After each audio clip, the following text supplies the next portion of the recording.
প্রিয় ভাইরা আমার, রাস্তাটা একটু ক্লিয়ার করে দেবেন সবাই। হ্যাঁ, আমরা সবাইকে সহযোগিতা করব, ঠিক আছে? আমাদের তো জয় যেটা ছিল সে জয় আমরা পেয়ে গেছি ইনশাআল্লাহ। সামনে সামনে আমাদের এই দেশটাকে সবাই মিলে আমরা একসাথে মেরামত করব।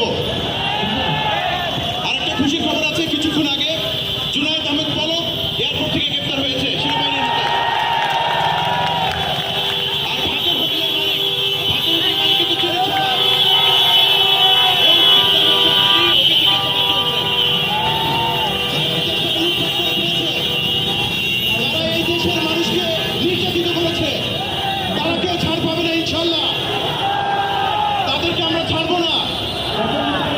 সবাইকে আইনের আওতায় নিয়ে এসে এই বাংলাদেশে আমাদের জনগণের আদালতে ইনশাল্লাহ বিচার হবে। প্রিয় ভাইরা আমার, যেভাবে প্রথম থেকে আপনারা সাথে আছেন ঠিক সেভাবে আমাদের সাথে থাকবেন। 17 বছর